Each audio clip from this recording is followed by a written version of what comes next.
Allentown, like many other cities around the country, is seeing economic transition. But we continue to evolve as a community.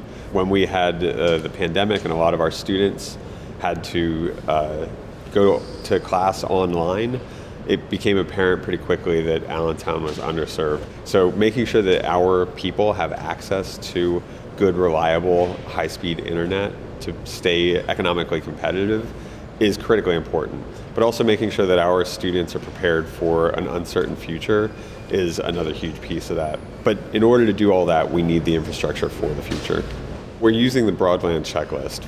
We're making sure that we're ready not just for federal investment, but for private sector investment. And in order to do that, we have to have a digital equity plan, but a plan that also allows us to quickly mobilize federal funds.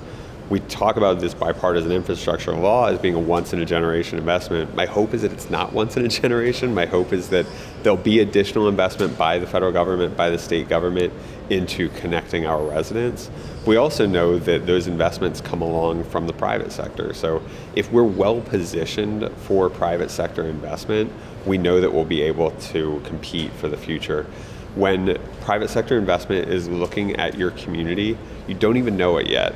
And when they cross you off of their list, it's for things that you don't have in place. Historically, it was things like access to highways or access to ports. Sometimes it was quality of labor or availability of labor or cost of labor.